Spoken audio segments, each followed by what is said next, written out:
ओम जय साईनाथ, जय साईनाथ। आदि न अंत तुम्हारा, तुम्हें श्रद्धा नमन हमारा, तुम्हें श्रद्धा नमन हमारा।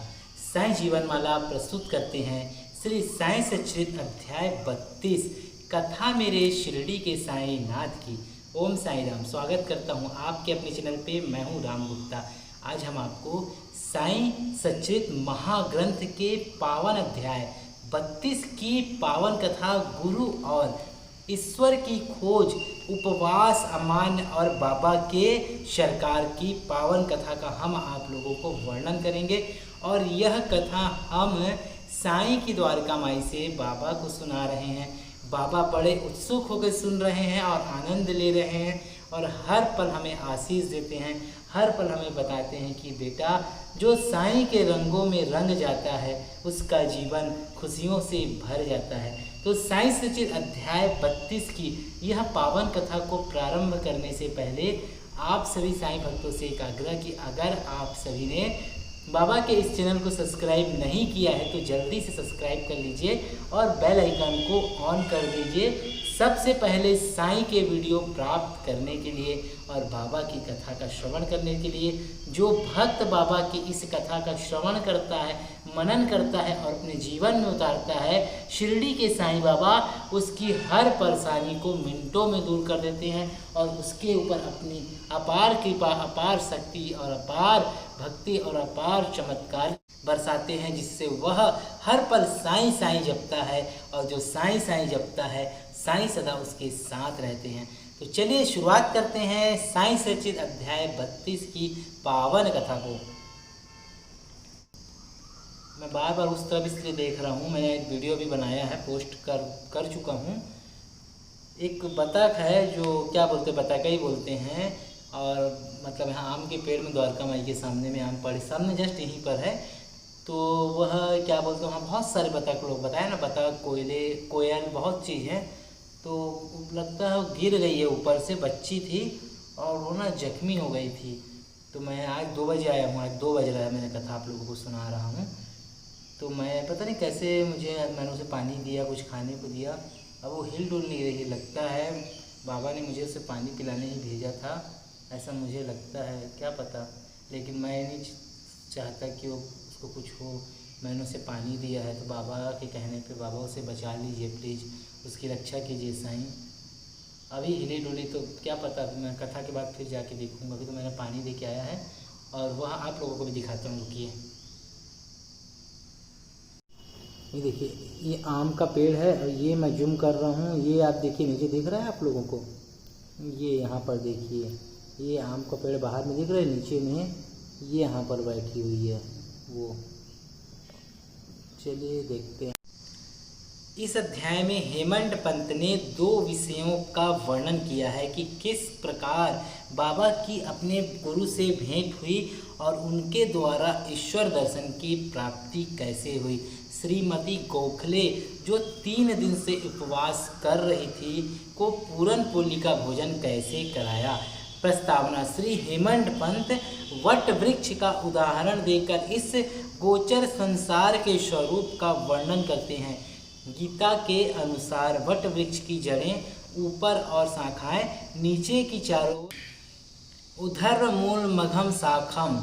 इस वृक्ष के गुण, पोषक और अंकुर इंद्रियों के भोग्य पदार्थ हैं। जड़ें जिनका करणीभूत कर्म है, वे सृष्टि के मानव की ओर फैली हुई है। इस वृक्ष की रचना बड़ी ही विचित्र है, ना तो इसके आकार, उद्गम और अंत का ही भान होता है और ना ही इसके आधार का। इस कठोर जड़ वाले संसार रूपी वृक्ष को नष्ट करने के हेतु किसी ब्राह्म मार्ग का अवलंबन करना अत्यंत आवश्यक है, ताकि इस संसार में आवागमन से मुक्ति प्राप्त हो। इस पथ पर अग्रसर होने के लिए किसी योग्य दिक्दर्शक की आवश्यकता होता है।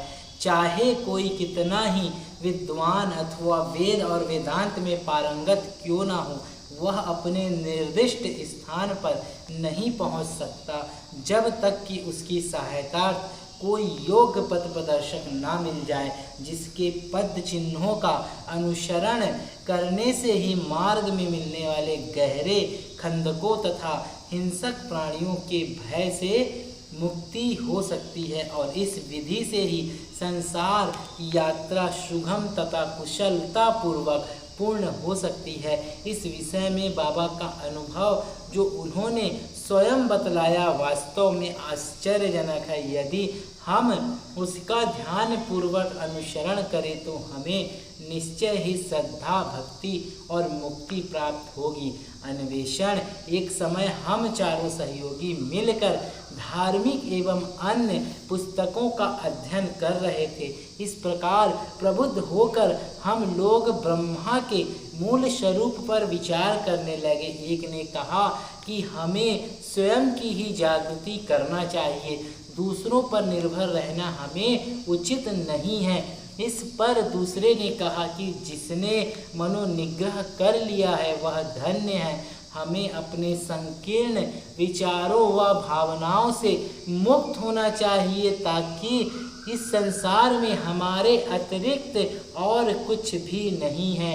तीसरे ने कहा कि यह संसार सदैव परिवर्तनशील है, केवल निराकार ही शाश्वत है, अतः हमें सत्य और असत्य में विवेक करना चाहिए। तथा चौथे स्वयं बाबा ने कहा कि केवल पुस्तकी ज्ञान से कोई लाभ नहीं है, हमें तो अपना कर्तव्य करते रहना चाहिए। दृढ़ विश्वास और पूर्ण निष्ठा पूर्वक हम अपना तन, मन, धन और पंच प्राण आदि सर्वव्यापक गुरुदेव को अर्पण कर देना चाहिए। गुरु भगवान है, सबका पालनहार है। इस प्रकार वाद विवाद के उपरांत हम चारों सहयोगी वन में ईश्वर की खोज पर निकले। हम चार विद्वान बिना किसी की सहायता लिए केवल अपनी स्वतंत्र बुद्धि से ही ईश्वर की खोज करना चाहते थे और मार्ग में हमें एक बंजारा मिला, जिसने हम लोगों से पूछा कि हे सज्जनों, इतनी धूप में आप लोग किस ओर प्रस्थान कर रहे हो? प्रत्युत्तर में हम लोगों ने कहा कि वन की ओर। उसने पुनः पूछा, कृपया यह तो बतलाइए कि वन की ओर जाने का उद्देश्य क्या है? हम लोगों ने उसे टाल मटोल वाला उत्तर दे दिया। हम लोगों को निरुद्देश्य सघन भयानक जंगलों में भटकते देखकर उसे दया आ गई। तब उसने अति विनम्र होकर हम लोगों से निवेदन किया कि आप अपनी गुप्त खोज का हेतु चाहे मुझे ना बतलाएं, किंतु मैं प्रत्यक्ष देख रहा हूँ कि दोपहर के प्रचंड धूप की किरणों की उष्णता से आप लोग अधिक कष्ट पा रहे हैं।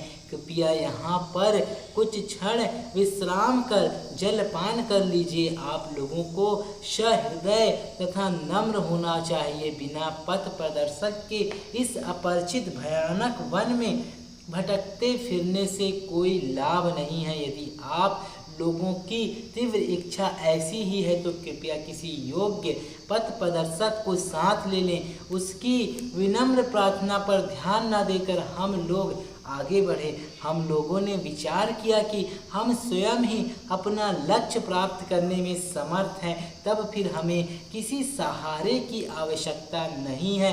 जंगल बहुत विशाल और पथहीन था। वृक्ष इतने ऊंचे और घने थे कि सूर्य की किरणों का भी वहां पहुंच पाना कठिन था। परिणाम यह हुआ कि हम मार्ग भूल गए और बहुत समय तक यहाँ वहाँ भटकते रहे। भाग्यवश हम लोग उसी स्थान पर पुनः जा पहुँचे जहाँ से प्रस्थान किया था।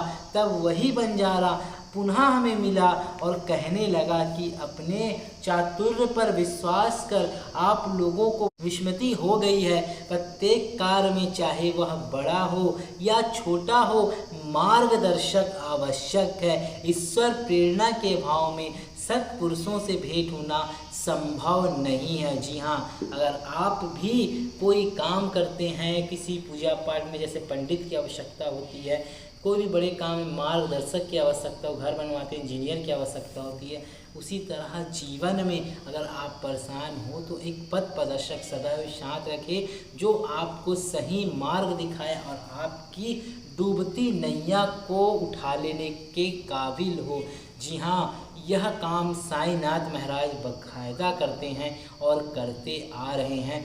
डूबती हुई नैया को साईं ने ही संभाला है, डूबती हुई डगर से बाबा ने ही मुझे निकाला है। तो इसीलिए आप लोगों के लिए, आप लोगों के कष्टों को दूर करने के लिए, जो भी भटक गए हैं और भटक रहे हैं, डगर डगर पे भटक रहे हैं, राह पे भटक रहे हैं, आप सभी इस पावन ग्रंथ का पाठ जरूर करें, श्रवण जरूर करें और अपने जीवन में उतारे। देखिएगा एक दिन ऐसा आएगा कि साईं की कृपा आपके ऊपर ऐसी होगी कि आप खुद बोलेंगे, साईं तेरा लीला, तेरे चमत्कारों का कोई गिनती नहीं बाबा। जो भक्त तेरे शरण पे आ जाता है साईं, वह अपनी झोली भर के ले जाता है। तो साईं सच्चित अध्याय 32 की पावन कथा अभी जारी है। अगले वीडियो में हम इसे संपूर्ण करेंगे।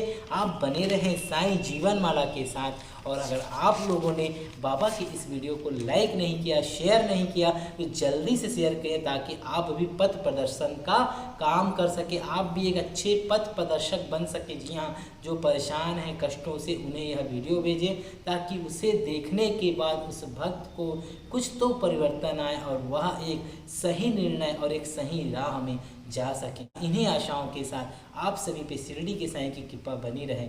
ओम साईं राम।